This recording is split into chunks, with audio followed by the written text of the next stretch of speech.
Bonjour à tous, je vous souhaite la bienvenue à ce nouveau webinaire sur l'avance immédiate de crédit d'impôt.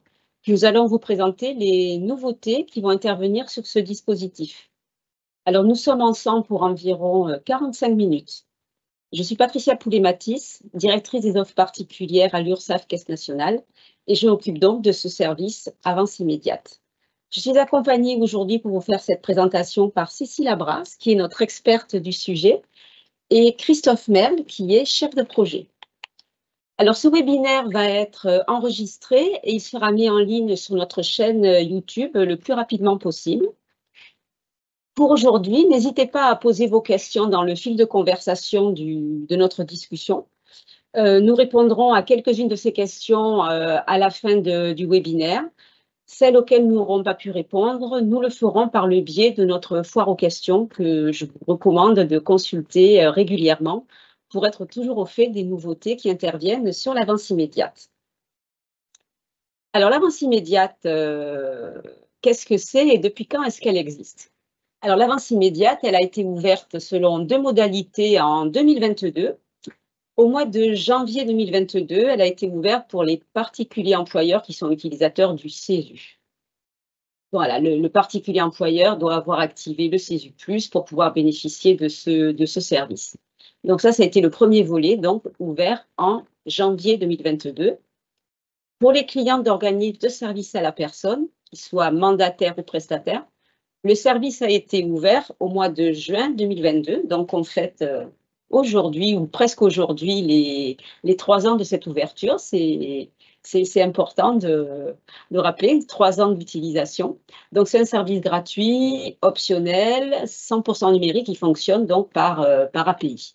Donc vous êtes très nombreux à l'avoir adopté, vous êtes plus de 13 000 organismes de services à la personne qui proposent l'avance immédiate à leurs clients. Et nous avons 500 000 particuliers, donc en moyenne, qui bénéficient via vos services de l'avance immédiate tous les mois. Alors, l'avance immédiate, quand elle a été créée, elle visait 3 objectifs. C'est bon de se les rappeler et de voir qu'ils ont atteint. Donc, soutenir la trésorerie des ménages, puisqu'avec ce service, un particulier qui fait appel à du service à la personne, il bénéficie tout de suite de 50% de prise en charge grâce au service de l'URSSAF. Donc, il n'a plus besoin d'attendre l'année suivante pour que la DGFiP lui verse les sommes dues. Donc, cette trésorerie immédiate, c'est un fait et les particuliers en sont très satisfaits. Ensuite, on sait que le secteur du service à la personne, qui est un secteur important, est un réel vivier d'emplois dans notre économie, des emplois non délocalisables. Donc, l'avance immédiate aide au soutien de ce secteur. Et on a pu constater un effet positif de cette mise en place. Et enfin, lutter contre le travail dissimulé, parce que très vite, un particulier s'aperçoit qu'il est beaucoup plus intéressant, beaucoup plus rentable d'avoir le crédit d'impôt que de passer par du travail dissimulé, qui va souvent lui coûter plus cher, sur lequel il va être en complète insécurité juridique, et pour le salarié, de n'avoir aucun droit ouvert, aucun droit social ouvert, en passant par du travail dissimulé. Donc voilà, rappeler le cadre qui a été le prélude de la création de ce service. Christophe, je te laisse la parole pour le décrire un peu plus dans le détail. Oui, concrètement, l'avance immédiate pour les organismes de service à la personne et pour leurs clients, comment ça se passe? Quand vous allez réaliser une prestation chez votre client, vous allez lui donner une facture avec un montant total dû. L'avance immédiate va permettre de calculer le montant total dû moins le crédit d'impôt, ça vous fera un reste à payer. C'est seulement sur ce reste à payer que votre client va être prélevé sur son compte bancaire par l'URSSAF. L'URSSAF, quant à lui, va vous verser la totalité de la prestation sur votre compte bancaire, après soumission d'une demande de paiement. Nous y reviendrons un petit peu plus tard lorsque Cécile vous décrira le fonctionnement global du dispositif. Alors, dans ce webinaire, nous allons aborder trois sujets. Donc, d'abord, rappeler le fonctionnement du dispositif. Un point important, rappeler aussi les bonnes pratiques et les règles applicables pour que tout soit fluide quand vous l'utilisez. Fluide pour vous et fluide aussi pour votre client. Et le dernier point qui, je pense, est peut-être attendu par un certain nombre d'entre vous, c'est faire un focus sur une nouveauté qui va intervenir sur ce dispositif, c'est la garantie financière. Donc, on y reviendra dans le détail avec des exemples très concrets pour bien matérialiser le sujet. Donc, je crois que c'est Cécile. Non, c'est moi qui vais commencer sur un sujet que beaucoup d'entre vous ont sans doute déjà connu, car c'est le comment puis-je proposer à mes clients l'avance immédiate. Bon, l'avance immédiate, il faut être habilité, il faut que l'organisme de service à la personne soit habilité avant de pouvoir le proposer. C'est un rappel, il faut remplir plusieurs conditions. D'abord, avoir un numéro d'enregistrement dans le fichier NOVA, ne pas avoir fait l'objet d'un constat pour infraction de travail illégal au cours des 5 années précédant la demande. Il faut produire des éléments attestant du respect effectif de ses obligations sociales et fiscales. Je vous en parlerai un petit peu plus dans 2 minutes. Et produire, le cas échéant, des garanties financières suffisantes. Donc là, on vous en parlera un petit peu plus tard dans ce webinaire, dans la partie qui est consacrée aux garanties financières. Enfin, il faudra s'engager à respecter les conditions générales d'utilisation du dispositif. Tout ceci étant disponible sur le portail API. Lorsque vous allez faire votre demande d'habilitation, vous pourrez passer par le portail API qui vous routera vers le formulaire adéquat. L'ensemble de ces règles relatives à l'habilitation, elles sont précisées au sein du Code de la sécurité sociale. Mais concrètement, comment prouver que je suis à jour fiscalement et socialement? Il y a 2 documents.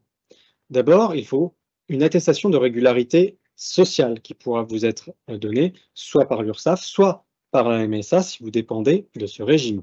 C'est soit une attestation de vigilance, soit une attestation d'inscription pour les structures sans personnel. D'un point de vue fiscal, on attendra de vous un certificat attestant du paiement des obligations fiscales, qui prendra la forme d'une attestation de régularité fiscale. Si toutefois, votre statut, votre structure, la situation de votre structure ne vous permet pas d'obtenir ces attestations, les textes ont prévu des documents pouvant nous être adressés. Donc ça, vous le trouverez dans l'article D133-21, 4e paragraphe du Code de la sécurité sociale. En tout état de cause, nous vous conseillons de prendre contact avec nos équipes ou d'expliquer votre situation dans le formulaire quand vous allez nous envoyer votre demande d'habilitation. À présent, je vais laisser Cécile continuer sur l'éligibilité des particuliers et le fonctionnement global du dispositif. Bonjour à tous. Je vais vous présenter donc les conditions d'éligibilité du particulier au dispositif avance immédiate. Donc, pour pouvoir être éligible au dispositif avance immédiate du crédit d'impôt, le particulier doit remplir plusieurs conditions. Tout d'abord, il doit posséder une adresse sur le territoire français. Il doit être membre d'un foyer fiscal ayant déjà effectué une déclaration de revenus. Il doit être à jour de ses déclarations et de ses paiements au titre de l'impôt sur le revenu. Il ne doit pas bénéficier d'une prise en charge destinée à l'autonomie ou à la compensation du handicap, telle que l'allocation personnalisée d'autonomie ou la prestation de compensation du handicap. Il ne doit pas bénéficier d'aides versées par un tiers, par exemple sous forme de titres spéciaux de paiement. Dans tous les cas, une prise en charge financière par un tiers qui a à déduire de la facture avant le calcul du crédit d'impôt n'est pas compatible avec le dispositif. On va refaire un petit rappel sur le fonctionnement et plus principalement sur le parcours d'inscription d'un client. Donc, pour inscrire un client, vous devez d'abord proposer ce service à votre client. Pour l'inscrire via votre logiciel, vous devez renseigner ses données administratives qui doivent être strictement identiques à celles connues auprès de l'administration fiscale et vous devez aussi renseigner une adresse mail qui doit être utilisée par votre client. Une fois que vous nous avez transmis ces données, nous allons vérifier dans notre système si le particulier a déjà un compte avance immédiate. Si c'est le cas, il va recevoir un mail l'informant de la mise en relation de votre structure avec son compte avance immédiate. Il devra donc se connecter à son espace en ligne pour valider cette mise en relation. Si ce n'est pas le cas, des vérifications vont être faites avec l'administration fiscale un premier contrôle sur la reconnaissance du particulier. Et si ce contrôle aboutit, un deuxième sur l'existence pour ce particulier d'une période taxée. Si l'inscription n'aboutit pas, vous allez être informé du motif d'échec. Si cette inscription aboutit, nous allons donc créer son identifiant qui est unique et il va recevoir un mail l'invitant donc à finaliser l'activation de son compte. Dans ce mail, il y aura un lien d'activation qui va lui permettre de définir un mot de passe et ensuite, il devra se connecter à son espace en ligne pour vérifier ses données administratives, valider, vérifier ses coordonnées bancaires, accepter les conditions générales d'utilisation et enfin activer le mandat de prélèvement SEPA. Une fois votre client inscrit et son compte actif, vous allez pouvoir transmettre des demandes de paiement. On va donc, à partir d'un exemple, illustrer le fonctionnement de la transmission de demandes de paiement. Tout d'abord, avant de transmettre une demande de paiement, il est essentiel que la prestation ait été réalisée. Dans notre exemple, votre client, Patrice, donc, fait appel à vos services et donc vous avez réalisé une prestation d'un montant de 200 €. Vous allez donc émettre une demande de paiement via l'API d'un montant de 100 €. Patrice va recevoir une notification l'avertissant qu'il a reçu une demande de paiement sur son compte en ligne. Il va avoir 48 heures pour la valider ou pour la contester. S'il la conteste, le flux de paiement est suspendu et vous devez vous mettre en relation avec votre client pour régulariser la situation et, le cas échéant, renvoyer une demande de paiement corrective. Si il la valide, après il a donc 48 heures pour la valider, s'il ne le fait pas, elle va se valider automatiquement. S'il la valide, le système va, donc si elle la valide ou si elle est validée automatiquement, le système va calculer le reste à payer, donc soit 50% de la facture, bien sûr, dans la limite du plafond défini par la DGFiP. À J+2, après validation, nous allons prélever le reste à charge sur le compte du client. Et 4 jours après la validation, nous allons vous reverser la totalité de la facture du montant de la demande de paiement sur votre compte bancaire, sur le compte bancaire de la structure. Et bien sûr, le compteur d'aide de votre client est immédiatement mis à jour. Vous avez possibilité d'utiliser le service Acompte lorsque vous transmettez des demandes de paiement. Attention, le service Acompte n'est pas fait pour saisir des aides versées par un tiers. Comme nous l'avons vu précédemment, toute aide versée par un tiers n'est pas compatible avec le dispositif. L'acompte est utilisé par les organismes qui souhaitent prélever directement tout ou une partie du reste à charge de leurs clients dans la limite de 50% du montant total de la demande de paiement. Dans le cas où vous saisissez un acompte égal à 50% de la facture, l'URSSAF ne prélèvera pas du montant du reste à charge, sachant que votre client vous l'a réglé directement. L'URSSAF vous versera simplement le montant de l'avance immédiate, soit 50% de la facture. Si nous reprenons notre exemple de tout à l'heure avec une facture de 100 €, en tant que structure, donc vous allez transmettre une demande de paiement de 100 € avec un acompte saisi égal à 50 €. Patrice ne sera pas prélevé par l'URSSAF et vous recevrez un montant de 50 € par virement correspondant à l'avantage fiscal. Merci Cécile. Je te laisse la parole pour les bonnes pratiques et les règles applicables. Alors effectivement, donc, sur les bonnes pratiques et règles applicables, là c'est surtout un rappel de comment bien utiliser le dispositif. Donc, on va repasser finalement les grandes étapes que Cécile a indiquées jusqu'à présent. Donc, lors de l'inscription de votre client, il est vraiment primordial que les informations administratives, l'état civil de celui-ci, correspondent bien à ce qui est connu par l'administration fiscale, de façon à ce que nous puissions faire les rapprochements via nos appels à leurs API et que nous puissions confirmer que votre client a bien le droit d'utiliser l'avance immédiate. Ensuite, votre client doit obligatoirement avoir accès à son compte sur particulier.ursaf.fr. Il doit pouvoir y accéder quand il le souhaite. Et il doit également être le titulaire du compte bancaire qui sera enregistré sur son compte en ligne. D'un point de vue également plus général, afin de permettre un processus d'adhésion fluide, nous vous conseillons fortement de vérifier l'adresse mail de votre client et que celle-ci soit correctement enregistrée. S'il y a une coquille dans l'adresse mail, si l'adresse mail est erronée, alors votre client ne pourra pas recevoir les mails d'activation dont parlait tout à l'heure Cécile, et donc il ne pourra pas activer ses comptes et il ne pourra donc pas bénéficier de l'avance immédiate et vous ne pourrez pas lui envoyer de demande de paiement. Donc voilà, c'est extrêmement important de bien s'assurer que cette donnée est correcte. Ensuite, en ce qui concerne l'envoi des demandes de paiement, Cécile vous l'a dit tout à l'heure, mais c'est toujours bon de le rappeler, les prestations qui sont sur une demande de paiement doivent avoir été effectuées en totalité avant soumission de cette demande de paiement. De plus, les prestations sur une demande de paiement ne peuvent s'étaler sur plus d'un mois civil, par exemple entre le 1er et le 31 mai. Une demande de paiement ne peut contenir des prestations qui seraient à cheval sur plusieurs mois. De plus, le remplissage d'un champ qui s'appelle complément 2 dans l'API, mais qui peut s'appeler de différentes façons selon vos logiciels, est obligatoire. Il doit comporter le numéro NOVA de la structure qui est intervenue auprès du particulier.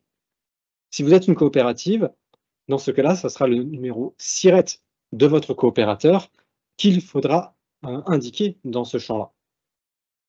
Si ce champ n'est pas correctement alimenté, la demande de paiement sera rejetée. Ce n'est pas une nouveauté, ce fonctionnement existe déjà depuis plusieurs années.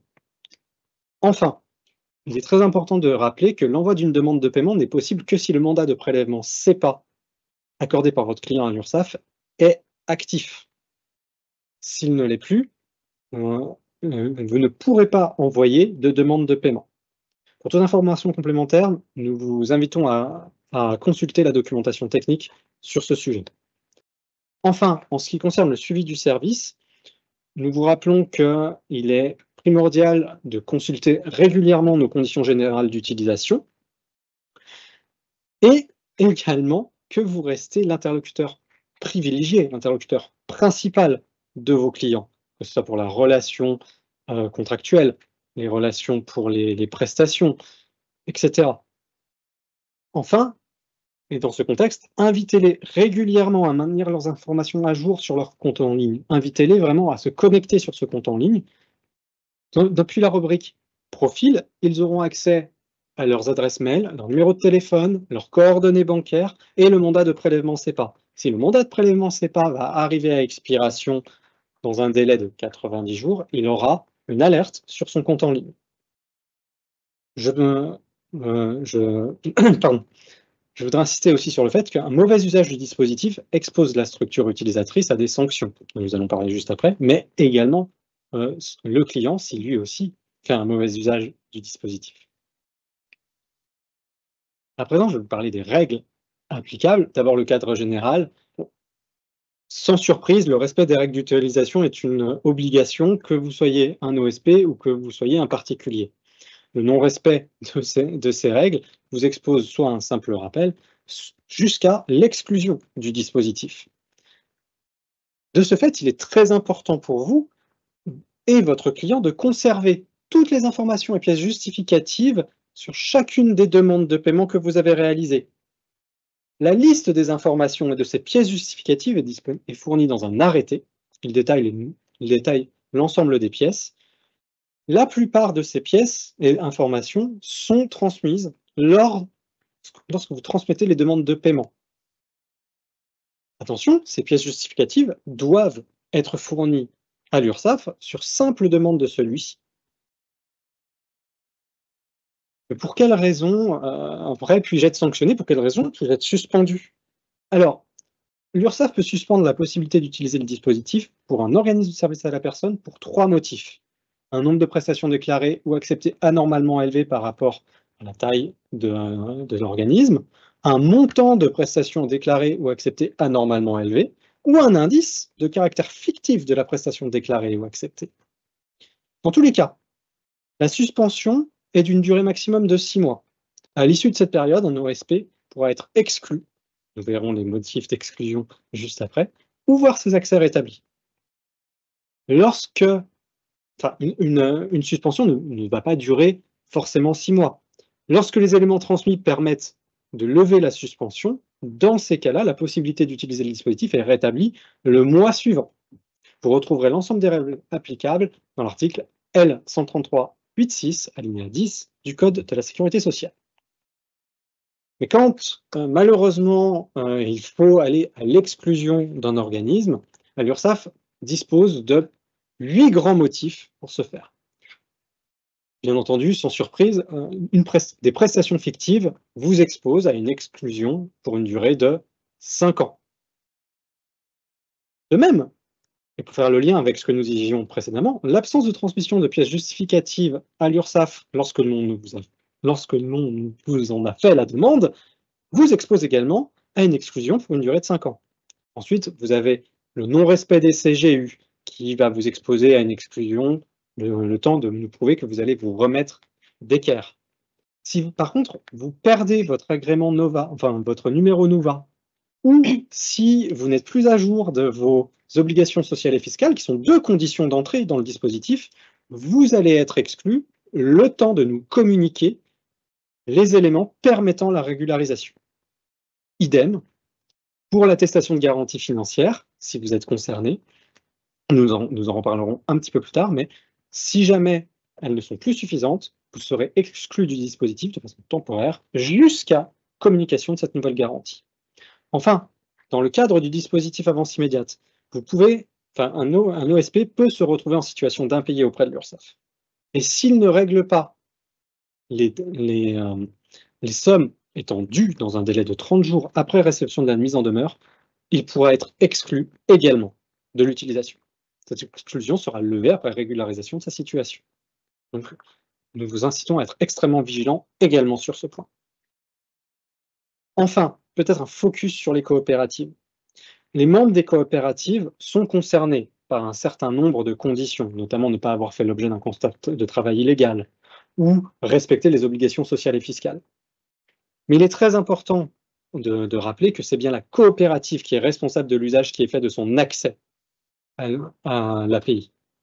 Dans le cas où un ou des coopérateurs d'une coopérative viendraient à frauder ou à avoir un mauvais usage du dispositif, c'est la coopérative qui pourra faire l'objet d'une suspension ou d'une exclusion selon les mêmes motifs et les mêmes durées que ceux cités précédemment.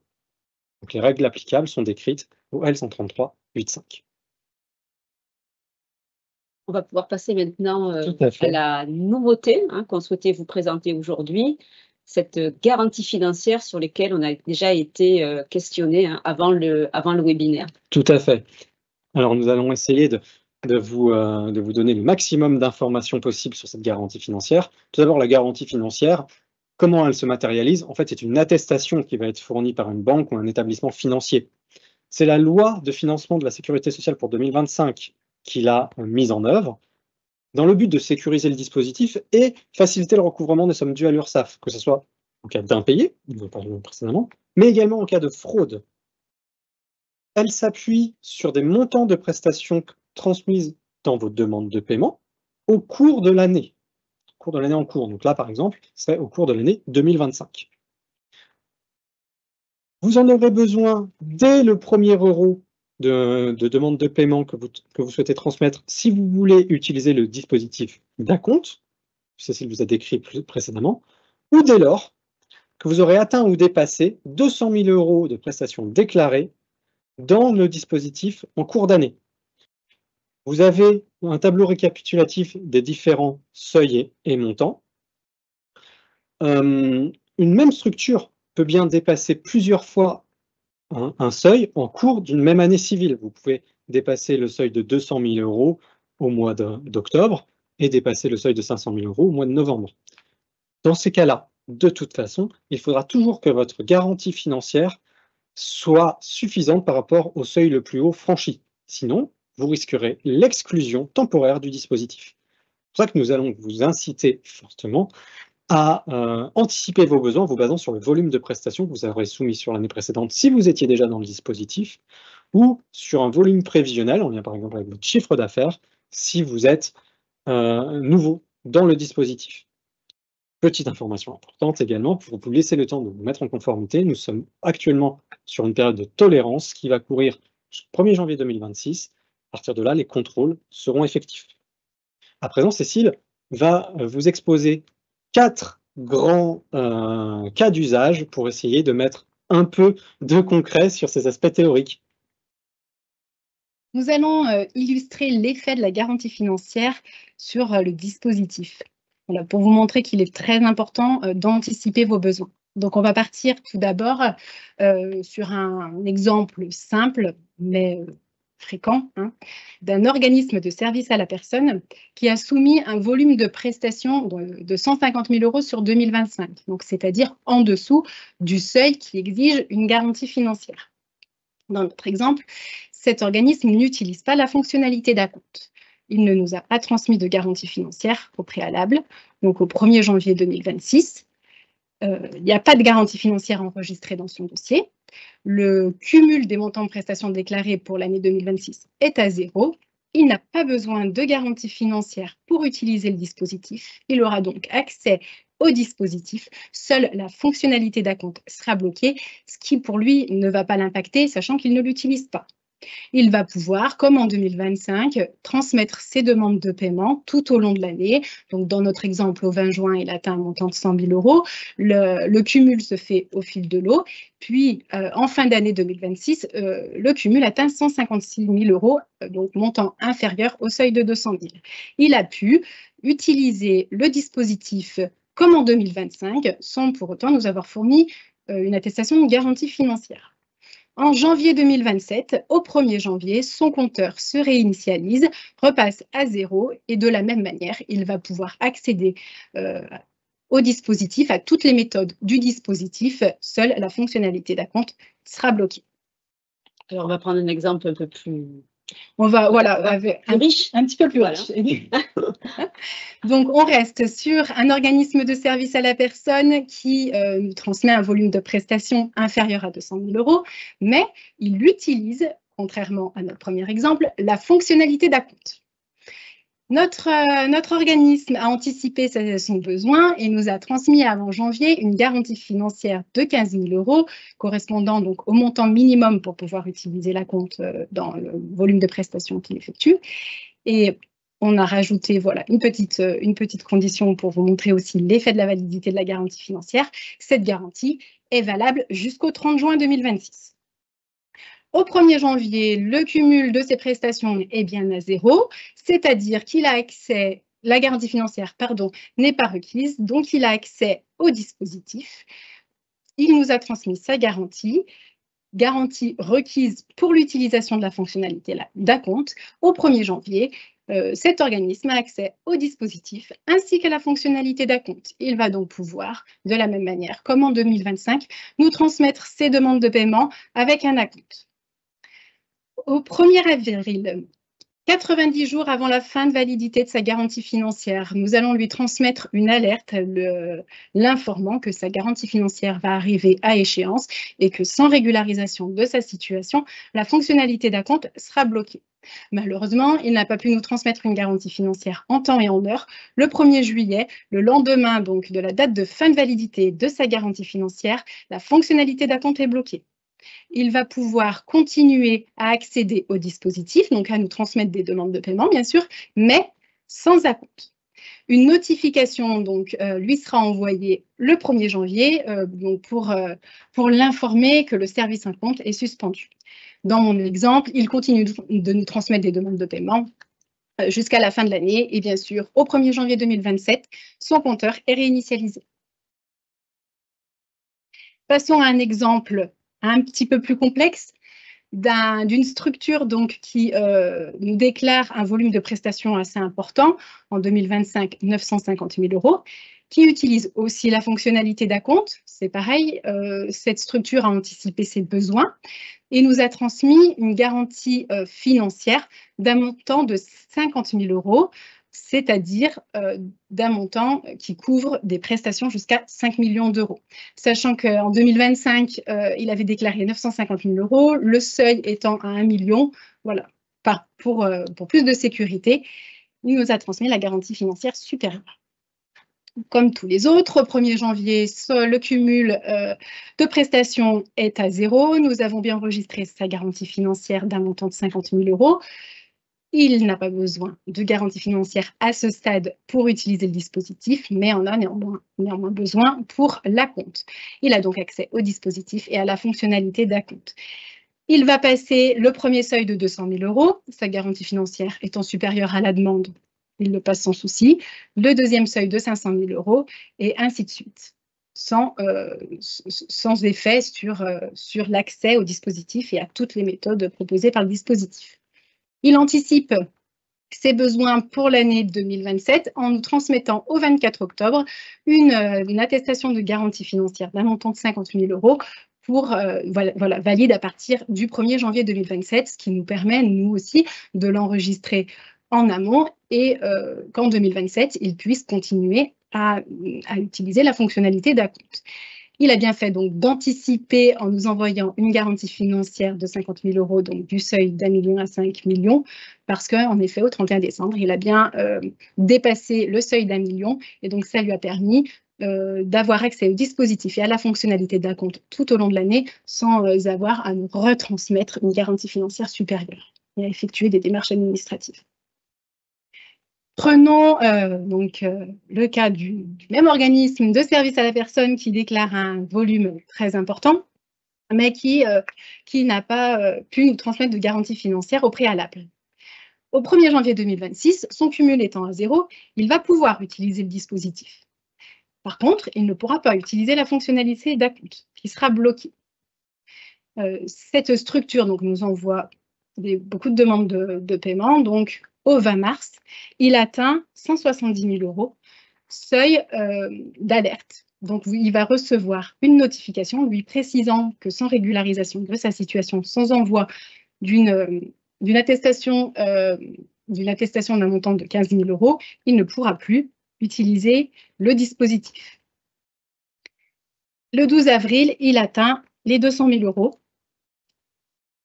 La garantie financière requise étant de 15 000 €, il va être exclu temporairement du dispositif jusqu'à la régularisation de sa situation.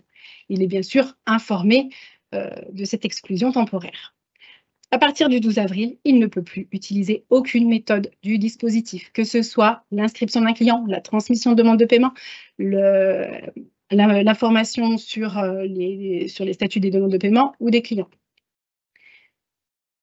Il va devoir attendre, dans notre exemple, le 30 avril, c'est-à-dire réception et traitement de sa garantie financière, pour de nouveau avoir accès et au dispositif et à la fonctionnalité d'acompte. Nous l'informons aussi par notification de la mise à disposition du dispositif.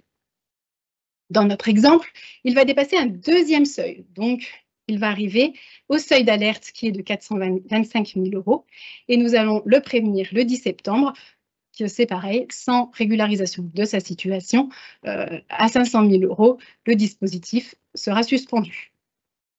De la même manière, il n'a pas pu transmettre une attestation de garantie financière avant cette date. Donc, au 15 octobre 2026, quand il franchit le montant de 500 000 €, le dispositif est suspendu. Il est exclu à nouveau temporairement du dispositif sans régularisation de sa situation. Merci Cécile. Alors, en synthèse, pour refaire un petit topo sur ce qu'est la garantie financière et comment elle fonctionne, donc, on vous rappelle qu'elle est nécessaire dès lors que vous nous envoyez des demandes de paiement avec de l'acompte, qu'elle est nécessaire dès le premier euro, et que sinon, vous avez plusieurs seuils qui vont définir le montant de cette garantie financière. Avant 200 000 €, elle n'est pas obligatoire, elle est facultative. Mais à partir de 200 000 € déclarés au cours de l'année civile, elle deviendra obligatoire et elle évoluera en fonction des différents seuils. Le montant de la garantie financière, comme dit tout à l'heure, aussi entre 15 000 €, le minimum, et 1 200 000 €.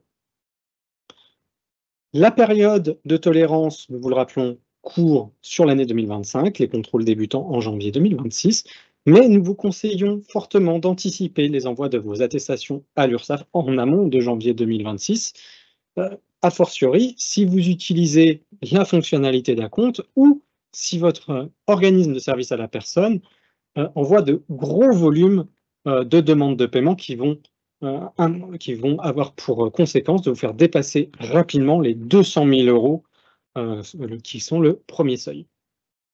Cette attestation de garantie financière, elle est à fournir au minimum chaque année. C'est bien un engagement écrit d'un établissement de crédit, d'une société de financement ou d'une entreprise d'assurance.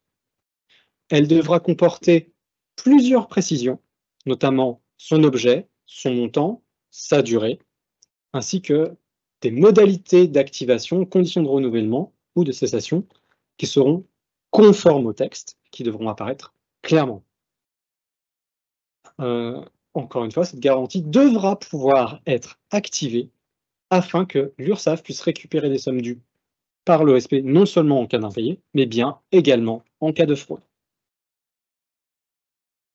Voilà, ben merci à tous les deux. Donc, j'espère que tout ce qui vous a été expliqué sur la garantie financière a été clair. Donc, n'hésitez pas à revisionner cette vidéo.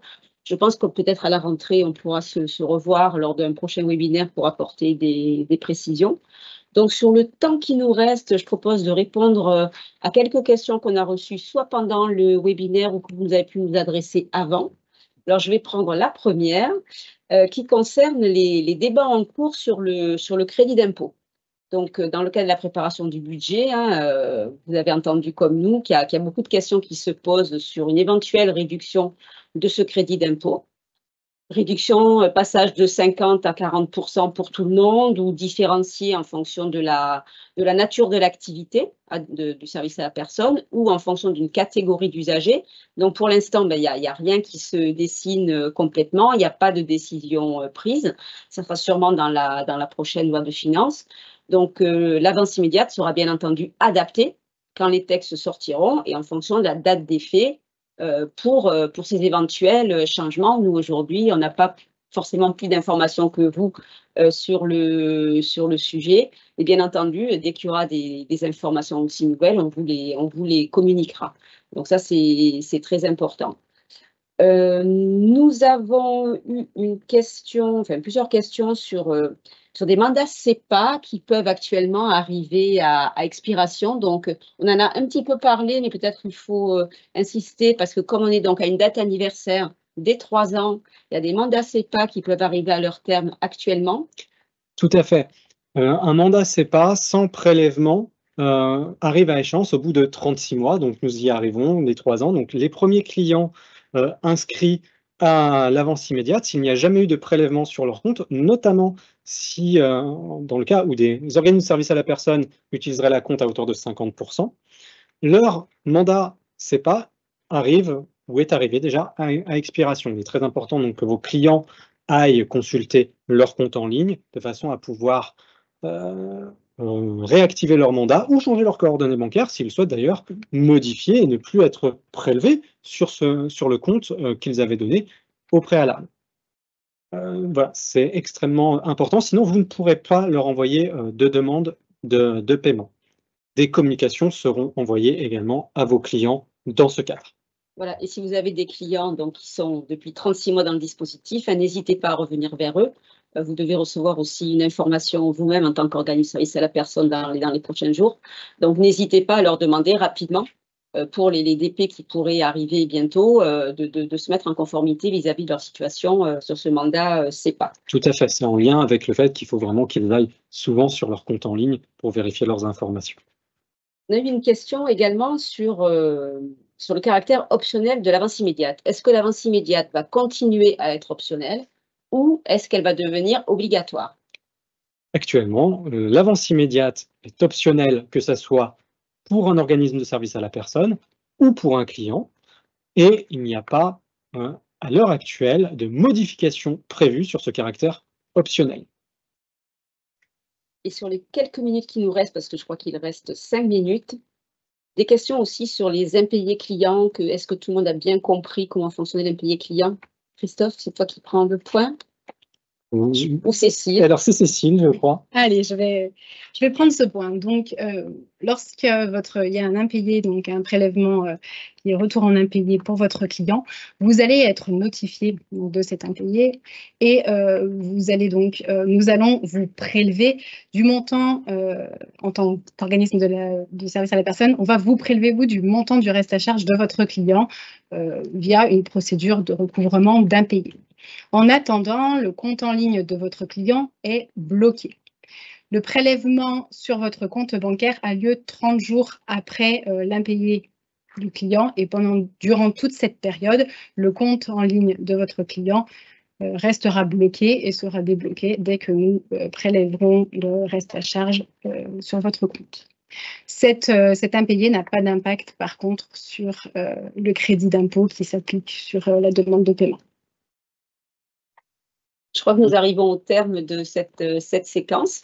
Merci Christophe, merci Cécile, et merci à vous tous pour votre attention.